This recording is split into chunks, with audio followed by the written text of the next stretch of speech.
Good morning guys. Today we have to see the formula in variable loading. The sum, a steel column cantilever beam 300 mm long is subjected to a load at the free end that varies from minus 50 kN upward to 150 kN downward. The diameter from the free end or D for 200 mm and 1.5 D for the remaining length with a fillet radius of 0.2 D. The factor of safety is 2. Ultimate strength is 600 Newton per mm square and yield strength is 380 Newton per mm square. Calculate the diameter at fillet sections. இதான் வந்து நமக்கு some கொடுத்துருக்காங்க. இதில் பார்த்தீங்க அப்படின்னா ரெண்டு load act ஆகுது. இதில் பார்த்தீங்க அப்படின்னா கன்சிடர்ட் அஸ் எ ஷாஃப்ட்டு. இந்த ஷாஃப்ட்டு இந்த ஃபில்லட் இருக்குது, இங்கே ஃபில்லட் இருக்குது. இந்த ஃபில்லட்டுக்கு அப்புறம் ஒரு டயாமீட்டர் போகுது. இதான் ஷாஃப்ட்டு, இதான் சொல்லிக்கிறாங்க. இந்த ஷாஃப்ட்டில் இதனோட டிஸ்டன்ஸ் வரைக்கும் ஒரு டயாமீட்டர் இருக்குது.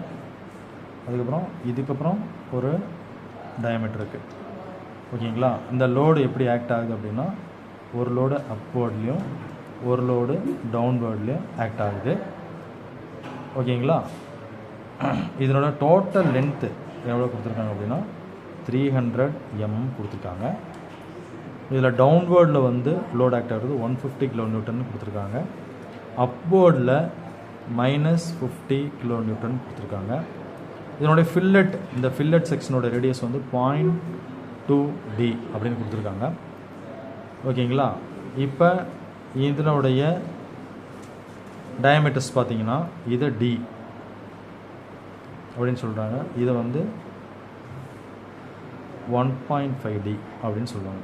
இது வந்து கேபிட்டல் D வச்சுக்கோங்க, ஸ்மால் டின்னு வச்சுக்கோங்க.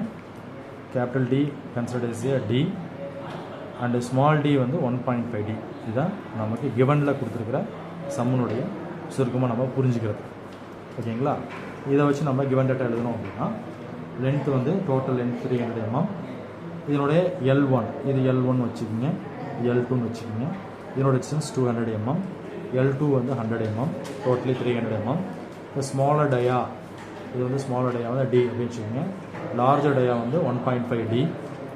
ஃபில்லட் ரேடியஸ் R வந்து 0.2 D. Factor of safety N வந்து 2. இதான் கிவன் டேட்டா. இதில் நம்ம கண்டுபிடிக்கிறது வந்து ஃபில்லட் செக்ஷனில் இருக்கிற டயாமீட்டர்ஸ், அதாவது ஸ்மால் டயாமீட்டர் நம்ம கண்டுபிடிக்கணும். சொல்யூஷன்ஸ் பார்த்தீங்க அப்படின்னா maximum bending stress, we have to find the value of maximum bending stress. Maximum bending stress formula we already know, MB divided by Z. MB divided by Z. MB is nothing but the bending moment and Z nothing but the section modulus. இப்போ இதை use பண்ணி நம்ம கண்டுபிடிக்கணும். இதில் வந்து ரெண்டு maximum bending stress ஒன்று கண்டுபிடிக்கணும், மினிமம் பெண்டிங் ஸ்ட்ரெஸ் ஒன்று கண்டுபிடிக்கணும். அதாவது சிக்மா மேக்ஸ் ஒன்று, சிக்மா மினிமம் ஒன்று கண்டுபிடிக்கணும். ஸோ இதை கண்டுபிடிக்கிறது first sigma B max. We already know load into distance. ஓகேங்களா? மேக்ஸ் அப்படிங்கிறது கீழே இருக்கிற மேக்ஸிமம் வேல்யூ 150 kN. இப்போ 150 kN ஆக்ட் ஆகிற டிஸ்டன்ஸ் பார்த்தீங்க அப்படின்னா 200. இப்போ 150 into 10⁻³ into 200. When we simplify this, we got the answer 3 into 10⁻⁷ Newton mm அப்படிங்கிற ஆன்சர் நமக்கு. Then same formula sigma P minimum load into distance. Here the load is -50 kN. So -50 into 10⁻³ into 200. We got the answer -1 into 10⁻⁷ Newton per mm square. Then section modulus, we already know where to find the Z value section modulus from page data book, page number 6.1. For 6.1 circular cross section, இங்கே வந்து நமக்கு circular cross sections Z value pi/32 into d cube. இந்த formula we have to choose the value pi/32 d cube. அதை நான் எடுத்து எழுதியிருக்கிறேங்க. இப்போ இந்த formula பார்த்தீங்க அப்படின்னா sigma max MB divide by இசட்டுங்க. இப்போ MB value we already find out 3 into 10⁻⁷ Newton mm. then section modulus pi d cube by 32. When we simplify this, இதை simplify பண்ணோம் அப்படின்னா 3 into 10 to the power of 7, then 32 மேலே கொண்டு போயிடலாங்க. pi into d cubeங்க. இதில் 1 by d cube வெளியே எடுத்துருங்க. d வராதுங்க, அடுத்துல d வராதுங்க, அடுத்த ஸ்டெப்பில் d வராதுங்க. இப்போ இதெல்லாம் simplify பண்ணிங்கன்னா we got the answer 3.056 into 10 to the power of 8 divided by d cube அப்படிங்கிறது நமக்கு ஆன்சர் கிடைக்கும். இது வந்து சிக்மா மேக்ஸுங்க. Same as it is sigma minimum mb divided by z. mb value we already find as -1 into 10 to the power of 7. So -1 into 10 to the power of 7 divided by pi d cube by 32. இதே மாதிரி இங்கே என்ன பண்ணணுமோ அதே மாதிரி simplify பண்ணிங்கன்னா we got the answer -1.018 into 10 to the power of 8 divided by d cube. So we got the value sigma max and sigma minimum. ரெண்டு value நமக்கு கிடைச்சிருச்சுங்க. இந்த ரெண்டு வேல்யூ வச்சுக்கிட்டு மறுபடியும் நம்ம டேட்டா புக் எடுக்கிறேங்க. 7.6 அப்படிங்கிற பேஜ் நம்பருக்கு போகிறாங்க. 7.6ல் வேரியபிள் ஸ்ட்ரெஸ் அப்படிங்கிற பார்ட் இருக்குங்க. இந்த வேரியபிள் ஸ்ட்ரெஸ்ஸுக்கு இங்கே இருக்கிற ஃபார்முலாஸ் தான் நம்ம யூஸ் பண்ண போகிறோங்க. இதில் சிக்மா ஏ ஆம்ப்ளிடியூட் ஸ்ட்ரெஸ் அப்படிங்கிறது sigma max minus sigma minimum divide by 2ங்க. அதே மாதிரி மீன் ஸ்ட்ரெஸ்க்கு ஃபார்முலா இருக்குங்க. Sigma max plus sigma minimum divide by 2ங்க. இந்த ரெண்டு ஃபார்முலா நம்ம கண்டுபிடிக்க போகிறோங்க. அதனால் என்ன ஒன்று பார்த்தீங்கன்னா சிக்மா மேக்ஸ் ஒரு வேல்யூ இருக்குது, சிக்மா மினிமம் இருக்குங்க. இப்போ மீன் ஸ்ட்ரெஸ் கண்டுபிடிக்க போகிறோங்க. ரெண்டையும் ஆட் பண்ணி ரெண்டால் வகுக்கணுங்க. இப்படி பண்ணிங்க அப்படின்னா நமக்கு கிடைக்கிற value 2.038 into 10 to the power of 8 divided by d cube அப்படிங்கிற ஆன்சர் நமக்கு சிக்மா எம் கிடைக்குங்க. இதே மாதிரி ஆம்ப்ளிடியூட் ஸ்ட்ரெஸ் இங்கே ஃபார்முலா இருக்குது இல்லைங்களா, இந்த டேட்டா புக்கில் இந்த ஃபார்முலா எடுத்து எழுதுறேங்க. இந்த ஃபார்முலா எடுத்து எழுதி மைனஸ் இருக்கு இல்லைங்களா, அது ஆம்ப்ளிடியூடு. அதே மாதிரி சிக்மா மேக்ஸனோட value sigma minimum value divide by 2 போட்டிங்கன்னா when we simplify அதை சிம்பிளிஃபை பண்ணிங்க அப்படின்னா sigma A equal to 4.074 into 10 to the power 8 divided by d cube அப்படிங்கிற ஆன்சர் வருங்க. இப்போ நம்ம டேட்டா புக்கு எடுத்துக்கங்க. டேட்டா புக்கில் நம்ம வந்து இந்த சோடர்பர்க் ஈக்குவேஷன்ஸ் அப்படின்னு பார்த்தீங்க அப்படின்னா 1/n equal to sigma m divided by sigma y plus kf into sigma a divided by sigma minus 1. இப்போ 1 இது கான்ஸ்டன்ட்டுங்க. n பார்த்தீங்கன்னா ஃபேக்டர் ஆஃப் சேஃப்டி, இது கொடுத்துட்டாங்க. சிக்மா m நம்ம இப்போ கண்டுபிடிச்சிட்டாங்க, சிக்மா m கண்டுபிடிச்சிட்டோம். சிக்மா y நம்ம கிவன் டேட்டாவில் சிக்மா y கொடுத்துருக்காங்க. இப்போ kf நமக்கு தெரியாதுங்க. இந்த kf கண்டுபிடிக்கிறதுக்கு பார்த்தீங்கன்னா ஃபார்முலா இருக்குங்க. 1 + q into kt - 1 ப்ராக்கெட்டில் இருக்குங்க இந்த ஃபார்முலாங்க. அடுத்து பார்த்தீங்கன்னா சிக்மாவே ஆல்ரெடி கண்டுபிடிச்சிட்டோங்க. சிக்மா -1 நமக்கு எண்டூரன்ஸ் லிமிட் தெரியாதுங்க. இப்போ இது ரெண்டும் கண்டுபிடிச்சிட்டோம். இந்த வேல்யூ நமக்கு தெரிஞ்சிருச்சு அப்படின்னா டைரெக்டாக இந்த ஃபார்முலா யூஸ் பண்ணி நம்ம வேல்யூ எடுத்துடுறாங்க. என்ன வேல்யூ கேட்குறாங்களோ அந்த வேல்யூ நம்ம எடுத்துடலாங்க. அதனால் என்ன பண்ணுறாங்கன்னா இந்த கேஎஃப் வேல்யூ கண்டுபிடிக்கணும் இல்லைங்களா, அதுக்கு இந்த ஃபார்முலா எடுத்து எழுதுறாங்க. KF equal to 1 + q into kt - 1 அப்படிங்கிறத எழுதுறாங்க. ஓகேங்களா, இதில் இந்த ஃபார்முலா பார்த்தீங்க அப்படின்னா 1 கான்ஸ்டன்ட்டுங்க, q நாச் சென்சிட்டிவ் ஃபேக்டர் நம்ம கொடுத்துருக்காங்க. அப்புறம் பார்த்தீங்கன்னா கேடியோட வேல்யூ பார்த்தீங்க அப்படின்னா தெரியாதுங்க, இது 1ங்கிறது கான்ஸ்டன்ட்டுங்க. இந்த கேடி கண்டுபிடிக்கணும்னா நம்ம டேட்டா புக் இல்லைங்க, இந்த பேஜ் நம்பர் பார்த்தீங்கன்னா 7.9லேருந்து டிஃப்ரெண்ட் டைப்ஸ் ஆஃப் ஷாஃப்ட்ஸ் இருக்குங்க, அதுக்கு ஒரு கிராஃப் கொடுத்துருப்பாங்க. அந்த கிராஃபில் இருந்து தான் நம்ம வந்து வேல்யூ வந்து ஃபைண்ட் அவுட் பண்ணணும்.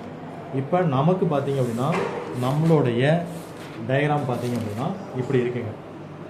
இந்த டயக்ராமுக்கு நம்ம மேட்ச் பண்ணி எடுக்கணுங்க. அது பார்த்தீங்க அப்படின்னா அதாவது இந்த கேடி வேல்யூ கண்டுபிடிக்கணுங்க. அதுக்காக நம்ம அந்த பேஜ் நம்பர் போகிறோங்க. இதில் பார்த்தீங்கன்னா 11.14ங்க. 14ல் பார்த்தீங்கன்னா இந்த கிராஃப் பார்த்தீங்கன்னா நம்ம டயக்ராமோட இதுக்கு ஒத்து வருங்க. Capital D, small d, fillet radius இது ஒத்து வருங்க. இப்போ இந்த கிராஃபை எடுத்துக்கிட்டு நம்ம கேட்டினோட வேல்யூ நம்ம கண்டுபிடிக்கணுங்க. இதில் பார்த்தீங்க அப்படின்னா எக்ஸ் ஆக்சிஸில் r/d ரேஷியோஸ் இருக்குங்க. அதுக்கப்புறம் பார்த்தீங்கன்னா கர்வ்ட் லைன்ஸ், இந்த கர்வ்ட் லைன்ஸ் வந்து d/d ரேஷியோஸ்னு சொல்லியிருக்காங்க. ஒயில் பார்த்தீங்கன்னா கேடி வேல்யூ இருக்குது. ஒயில் இருக்க வேல்யூஸும் நமக்கு தேவைப்படுதுங்க. இதை கண்டுபிடிக்கிறதுக்கு ஃபஸ்ட் நம்ம R/D ரேஷியோஸ் தெரியணும், D/D ரேஷியோஸ் தெரியணும். ஓகேங்களா? நமக்கு R/D ரேஷியோ வந்து 0.2. இது எப்படி கொடுத்துருக்காங்கன்னா R = 0.2 D அப்படின்னு கொடுத்துருப்பாங்க. இதை R/D = 0.2 அப்படின்னு எழுதலாம். அப்போ R/D அப்படிங்கிறது இங்கே பார்த்தீங்கன்னா 0.02, 0.06, 0.10, 0.14, 0.18, 0.22, 0.26, 0.30 அப்படிங்கிற இங்கே எக்ஸ் ஆக்சிஸில் இருக்குங்க. இதில் 0.2 இந்த 0.18க்கும் 0.22க்கும் இடையில இருக்குங்க. அதை நேராக இந்த கோட்டுக்கு நேராக கொண்டு போகணும். நெக்ஸ்ட்டு நமக்கு தேவைப்படுது D/D ரேஷியோஸுங்க. இந்த D/D ரேஷியோஸ் பார்த்தீங்க அப்படின்னா நமக்கு D = 1.5D அப்படின்னு சொல்லியிருக்காங்க. அப்போ பார்த்தீங்க அப்படின்னா இந்த D/D போட்டிங்கன்னா 1.5. இப்போ இந்த D/D இந்த கர்வில் 1.5 இந்த ரெண்டும் மீட் ஆகிற இடத்துல இருந்து லெஃப்ட் ஹேண்ட் சைடு மூவ் பண்ணிங்கன்னா என்ன வேல்யூ இருக்குதோ அதுதான் வந்து கேடினுடைய வேல்யூ. ஓகேங்களா? இதை பார்த்தீங்க அப்படின்னா இப்போ இந்த இடத்துக்கு போகிறாங்க. இந்த கிராஃப் பார்த்தீங்க அப்படின்னா 1.5ங்க இங்கே இருக்குங்க. இது ரெண்டு இங்கே டச் ஆகுங்க. இந்த டச் ஆகிற இடத்துலேருந்து நம்ம இப்படி மூவ் பண்ணுறோம் அப்படின்னா இன் பிட்வீன் இந்த கேப் இருக்குங்க. நான் என்ன எடுத்துக்கிறேன்னா இது வந்து 1.5 அப்படின்னு எடுத்துக்கிறேங்க. இந்த கேடியினுடைய 1.3 அப்படின்னு மென்ஷன் பண்ணி எடுத்துக்கிறாங்க. இப்போ இந்த கேடி வேல்யூ ஃபைண்ட் அவுட் பண்ணதுக்கப்புறம் இந்த ஃபார்முலாவில் KF = 1 + Q × KT - 1 அப்படின்னு இருக்கு இல்லைங்களா? அதில் கொண்டு போய் 1.3 போட்டுருங்க. இது சிம்பிளிஃபை பண்ணிங்கன்னா KF = 1.27 அப்படின்னு நமக்கு ஒரு கான்ஸ்டன்ட் ஃபேக்டர் கிடைக்கும். அதுக்கப்புறம் 7.6 பேஜ் நம்பரு ஆல்ரெடி நான் உங்களுக்கு சொன்னேங்க. இந்த ஃபார்முலா எடுத்து எழுதுனுங்க. 1/n = σn × σy + KF × σa σ-1 அந்த ஃபார்முலா தாங்க எடுத்து எழுதியிருக்கிறேன். இதில் பார்த்தீங்கன்னா σ-1 நம்ம கண்டுபிடிக்காங்க. பார்த்தீங்க அப்படின்னா 1.46ங்க பேஜ் நம்பர்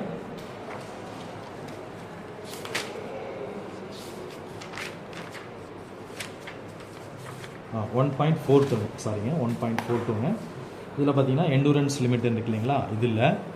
இதில் வந்து லோடிங் பார்த்தீங்கன்னா டென்ஷன், கம்ப்ரஷன், பெண்டிங், டார்ஷன்ஸ் இருக்குங்க. இதில் ரிவைஸ் சைக்கிள், ரிப்பீட்டட் சைக்கிள்ஸ் அப்படின்னு இருக்குங்க. இதில் நம்ம ஒரு டென்ஷன், கம்ப்ரஷன்ஸ் அப்படின்னு எடுத்துக்கிட்டுங்க. ரிப்பீட்டட் சைக்கிள்ஸ் அப்படின்னு மென்ஷன் பண்ணிங்க. σ-1 = 0.5 σu அப்படிங்கிற ஃபார்முலா எடுத்து எழுதிக்கணுங்க. σ-1 = 0.5 σuங்க. பேஜ் நம்பர் பார்த்தீங்கன்னா 1.42ங்க. 0.5 × σu நம்ம கொடுத்துருக்காங்க 600ங்க.